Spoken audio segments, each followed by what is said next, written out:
Bom dia, galerinha do SERJ, tudo bem com vocês?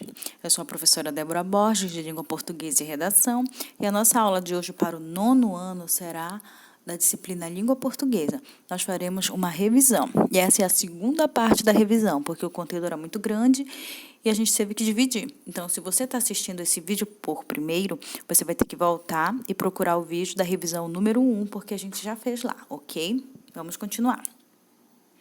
Então, você vai pegar o seu livro didático e você vai acompanhar a aula com a gente. Então, você vai estudar agora nessa aula Estrutura das Palavras, na página 48, e Processo de Formação de Palavras, na página 69. Então, a gente vai começar aqui falando das estruturas das palavras, elementos mórficos. Essa aula quem deu para vocês ainda foi a professora substituta que estava, enquanto eu estava de licença. Então, gente, a gente vai começar conceituando que elementos mórficos são esses. Nós vamos começar falando do que é radical, o que é vogal temática e o que é desinência nominal. Então, radical é o elemento que carrega o significado das palavras. O que seria isso, gente? Lembra que eu falava na sala? É a parte da palavra que não muda. A partir dela pode ser produzida outras palavras. Lembram? Então, radical é a parte que não muda e é onde é a parte que carrega o significado das palavras. Olha o exemplo abaixo. Livro, livraria, livreiro. Todas essas palavras vieram de uma única palavra. Que palavra é essa, gente? Livro, não é isso? Então, a palavra livro, o radical dela é essa parte que está de vermelho, livre, até o R. Então, a partir desse radical, pode ser formado outras palavras, entenderam? Então, radical é a parte principal da palavra, é a parte que não muda, é a parte que, a partir dela, dá para formar outras palavras. E o que seria a vogal temática? Ela é responsável por unir o radical ao infinitivo dos verbos. Olha aí a palavra, negar e morrer. Não que seja necessário, mas a palavra não pode existir se não tiver essa vogal temática. Ela só serve para unir o radical ao infinitivo dos verbos. Normalmente você vai encontrar ela, gente, a vogal temática, você vai encontrar ela em verbos, ok? Então, olha a palavra negar e morrer. Cadê a vogal temática? Esse A, que está aí de vermelho, e esse E, que está aí de vermelho. Desinência nominal. Olha só, vocês têm que saber a diferença entre vogal temática e desinência nominal. Então, a desinência nominal, ela vai indicar o quê? O feminino ou masculino, que é a desinência de gênero, e a desinência de número, que pode ser plural ou singular, lembra? Então, meninas, esse azinho aí, olha, não pode ser uma vogal temática, gente. Olha o que ela é, uma desinência, que indica o quê? O gênero, que é feminino. E se fosse meninos, olha, uma desinência que indica masculino. Então, desinência nominal, ou seja, nominal vem de nome, lembra de substantivos. Então, olha, a palavra menina indica feminino e o S indica o quê? Desinência de número, que está no plural. Ok? Vamos continuar. Prefixos e sufixos. Então, prefixos e sufixos são elementos que são acrescentados, ao radical de uma palavra. Então, a gente acabou de ver o que era radical, que é a parte que não muda da palavra, e nós estamos te falando agora que o prefixo e o sufixo são elementos que são acrescentados ao radical. O prefixo, ele é empregado antes do radical. Então, você tem o radical, que é a parte que não muda, e quando você acrescenta um elemento antes desse radical, o nome desse elemento é prefixo. Olha o exemplo que nós temos, a palavra cooperar e a palavra descobrir. A palavra cooperar, o radical dela é operar, mas você acrescentou o co antes. Esse co é o quê, gente? Um prefixo. Aí a palavra ficou cooperar. Certo? A mesma coisa aconteceu com a palavra descobrir. Qual é o radical? É cobrir. E por que você acrescentou o des antes? Então, ficou descobrir. Então, a palavra, o elemento co e o elemento des, que está de vermelho aí, eles são o quê? Prefixo. Agora, o radical também pode ser acrescentado um elemento depois desse radical. E como é chamado esse elemento? De sufixo. Então, a palavra é pesquisador. A palavra é pesquisa, mas você acrescentou o dor no final. O que é esse dor? Seria um sufixo. Nós temos a palavra brasileiro, em que o radical é a palavra Brasil. E foi acrescentado o que nele, gente? O eiro. Então, o que for acrescentado depois do radical vai ser sufixo e o que for acrescentado antes do radical vai ser prefixo, ok? Continuando. A gente acabou de ver apenas o que, gente? Estrutura das palavras, como as palavras são estruturadas, como as palavras são feitas, né? Elas têm um radical e pode ser acrescentado um prefixo ou um sufixo nela. A gente acabou de ver o que é vogal temática, que é as letrinhas, as vogais que são acrescentadas nos verbos, e a gente acabou de ver o que é desinência, de gênero e de número, ok? Isso é uma revisão. Processo de formação de palavras. O processo de formação de palavras, gente, ele vai mostrar para vocês como é que as palavras são formadas. Ele vai te dizer que ela pode ser formada por derivação e ela pode ser formada por composição. A gente vai começar aqui pela derivação. Vocês estudaram lá no 6º ano o que é derivação, né, gente? Derivação é uma palavra... São palavras que vêm de uma palavra primitiva, ou seja, ela derivou de uma palavra primitiva. Isso é uma derivação. Então, ele está mostrando para a gente que existe a derivação prefixal. Processo de derivação pelo acréscimo de um prefixo. A gente acabou de ver isso ainda há pouco. Então, existe a palavra moral e existe a palavra amoral. Ele está te dizendo que a palavra amoral é uma derivação, só que foi acrescentado nele um prefixo. Então, é uma derivação o quê, gente? Prefixal. Nós temos a palavra moral, a palavra feliz e a palavra fazer. E foi acrescentada nela esses prefixos, que é o a, o mim e o ré. Quando você acrescenta essas palavras antes, você está acrescentando o quê? Prefixos. Então, essas palavras, elas são de derivação prefixal. Elas foram feitas através da prefixação, certo? Então, quando você tem uma palavra em que ela existe, sendo que nela tem um prefixo, ela é formada por derivação prefixal. E, às vezes, as palavras são formadas por derivação sufixal. Ou seja, foi acrescentado nelas o quê? Um sufixo. A gente acabou de ver. Nós temos a palavra noitada, comprador e vestiário. Nós temos que notar que qual é o radical dessa palavra? É o noite, até o T, o compra, e o veste, até o T.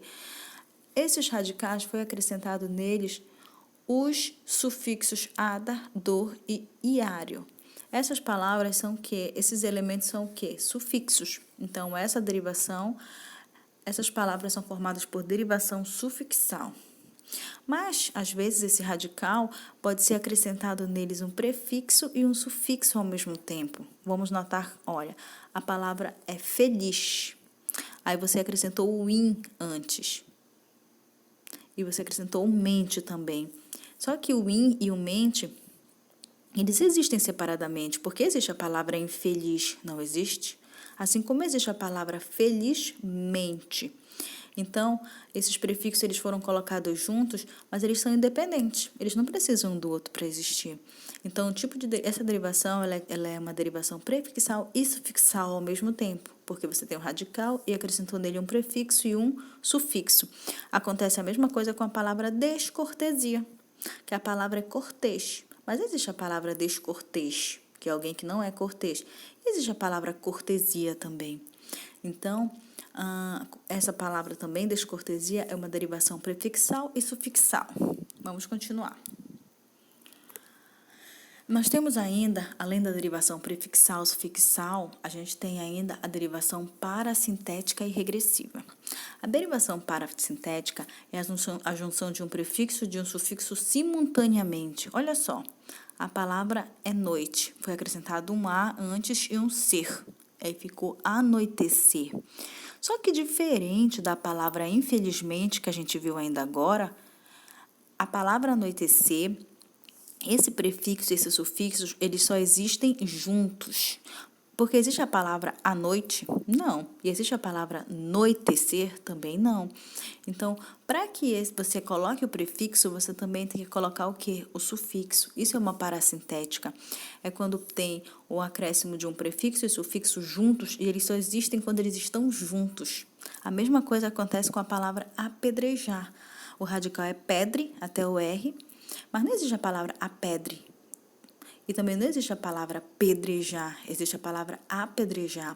Então, quando o prefixo e o sufixo são colocados juntos, eles só existem dependendo um do outro, isso é uma derivação parasintética, viu?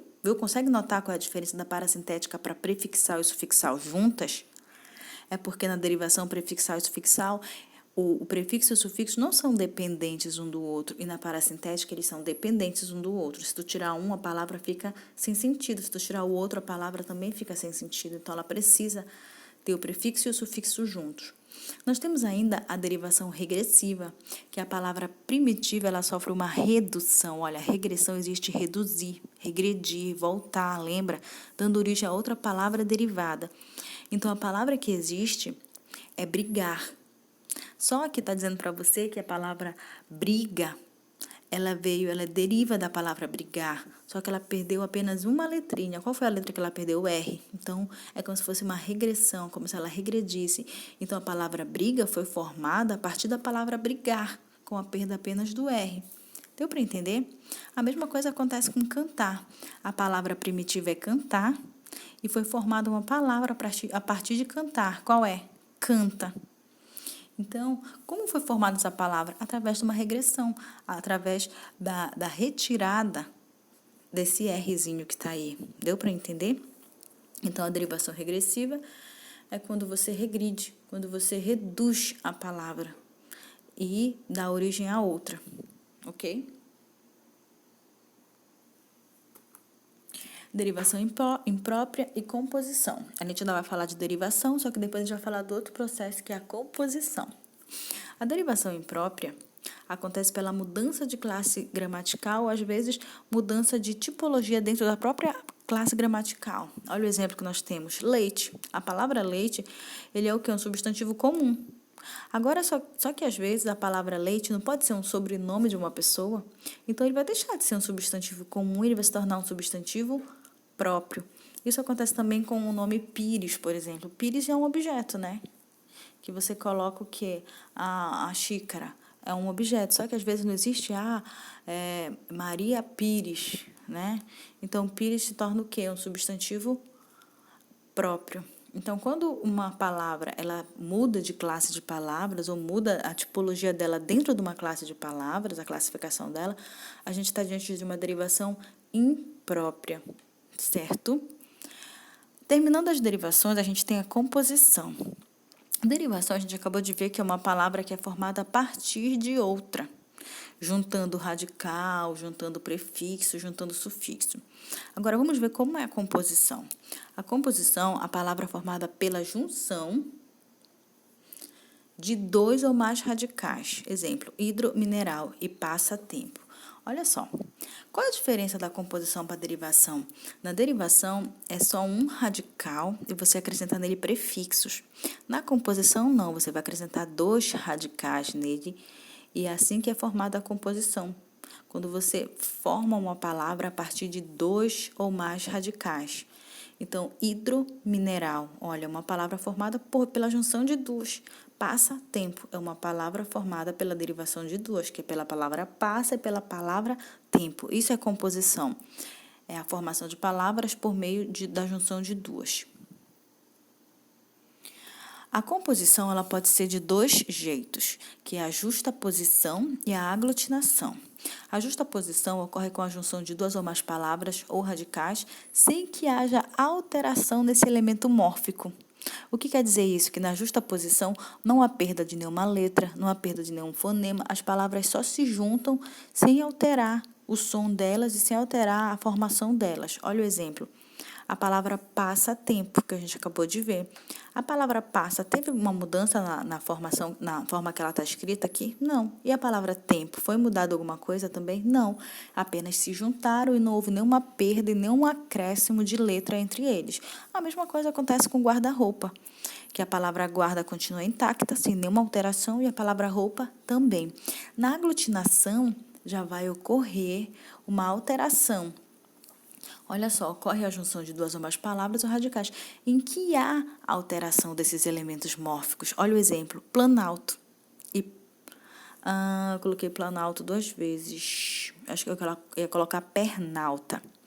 Planalto. A palavra planalto vem formada da palavra plano e alto. Cadê? A palavra plano e alto. A palavra plano tá faltando o O aí, não tá? Então, a palavra plano mais a palavra alto. Quando elas se juntaram, aconteceu o quê? Uma alteração. O O foi o quê? Omitido. Ele foi cortado da palavra. Ficou apenas o A. Então, ficou planalto. O O sumiu. E a mesma coisa aconteceria se fosse a palavra pernalta, que é formada pela palavra perna alta. Para não ficar dois A's junto, você vai cortar um A para escrever. Então, fica pernalta ao invés de perna alta.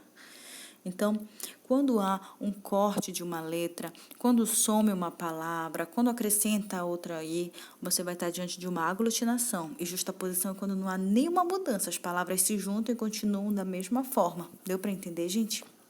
Tá bem simples isso, né? Então, é isso, gente. Nossa revisão acabou. As próximas aulas, elas vão ser de assuntos novos, só que eu quero deixar para vocês um exercício para vocês fazerem, porque eu acredito que vocês não terminaram de fazer todos os exercícios que tem nessa página aqui, não é verdade? Então, peguem lá o livro de vocês e anotem. Eu acredito que esse assunto, o que eu vou pedir para vocês fazerem, se eu não me engano, antes da gente ir embora da quarentena, eu pedi para vocês fazerem, mas eu vou falar de novo, porque quem não fez vai poder fazer agora. Você vai fazer um exercício que é de crônica, que está na página 55, que é um texto, que o nome do texto é Capítulo das Águas. Você vai ler o texto na página 57 até a página 59 e você vai resolver os exercícios até a página 60 e 61. Então, o que eu estou pedindo para vocês fazerem? O exercício que está na página 57 até a página 61. Então, anotem. Vocês vão fazer da página 57 até a 61. Eu estou pedindo para vocês fazerem de novo, porque eu não corrigi isso e eu acredito que tenha pedido. Ok, gente? Então, é isso. Na próxima aula, eu vou pedir para vocês fazerem da página 62, que é outro texto, que é Meus Verdes Anos, e fazerem até a página 65. Ok? Então, a gente se fala depois e façam aí da página 57 até a 61, ok, gente? Até mais, boa noite.